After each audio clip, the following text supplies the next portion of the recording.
Hey, what's up YouTube? Back with some more RC content. This time I got my competition crawler out. I generally have the half cab body on it. This is the Redcat Ascent Fusion that I have modded the crap out of.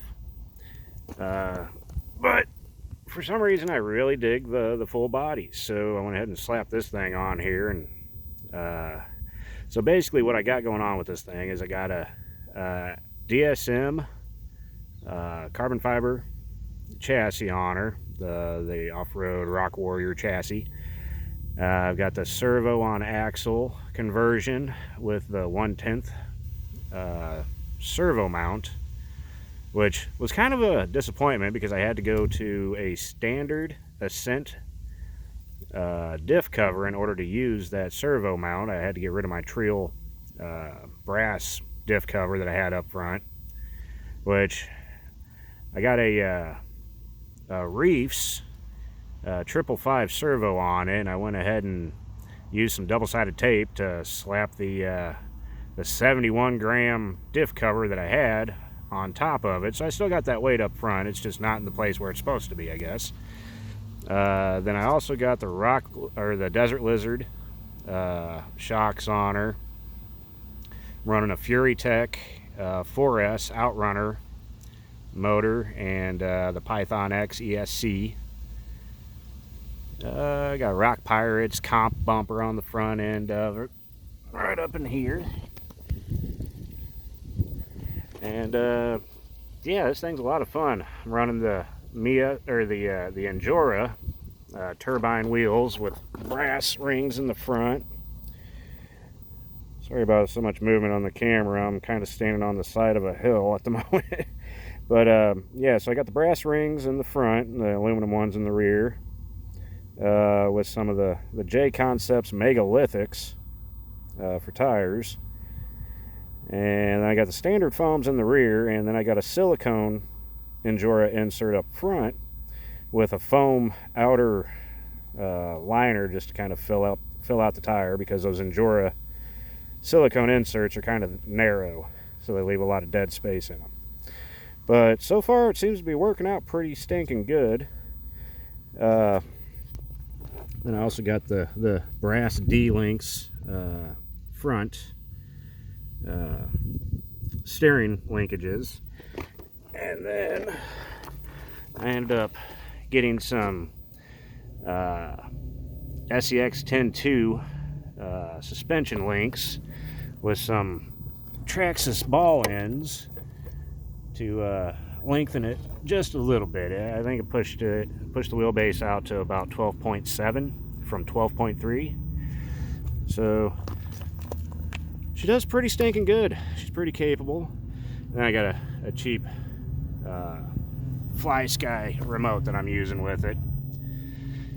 But then I also brought out my little 1/18 scale Furitek Katana, which that has the brushless Furitek motor in it. The little, I think it's the Venom, I believe is the motor, and then it's got the Lizard Pro ESC in it.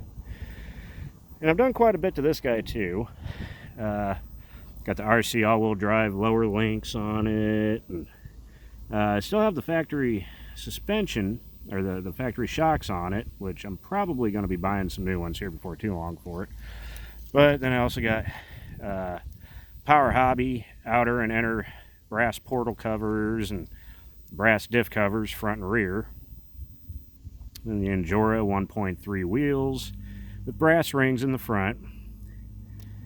And I'm running the Endura Klingons, which are basically just J Concepts ruptures shrunk down, but they're the 70 millimeter by 1.3. And then I got the yellow Endura silicone inserts in her. Then I got a little SEX 24 JLU bumper on it because it looked a lot better than the factory one. But and then I'm also running wanted to say it's a 25% overdrive in the front, which, like this, I have the 20% underdrive for the rear that comes from the factory, But I just picked up a ring and pinion, a 25 or 28% overdrive ring and pinion for the front. So I'm going to be doing some swapping around for the gears and the transmission to where I can have about 38% overdrive, which I think is going to be pretty good for the competitions. So, but yeah, so these are the two trucks I got out today. I'm going to do a little bit of crawling in my favorite little area, which I think it's my favorite area because it's only a few blocks from my house. But yeah, so if y'all have any questions about anything I got going on with these vehicles, feel free to leave a comment and I'll be sure to answer and fill you in on what I got going on with these guys. But yeah, so I think I'm gonna end the video here for now, and next video I'll get you guys some rolling footage, you know, so you can see how capable they actually are. This little guy here is actually kind of surprising at times because it'll do a lot of the lines that my 10th scales will do, which for a little 18th scale, it's pretty impressive. But all right, well, that's all I got for you for now. If you like the content, please consider subscribing and give us a like if you're enjoying it. And again, like I said, if you have any questions, leave a comment and I'll make sure I get to it. But share it with your friends if you don't mind as well. That would really help me out, you know, because I'm a little bitty channel, trying to grow, trying to get into it. But all right, well, I hope you all have a wonderful day. Take care, and I'll talk to you later.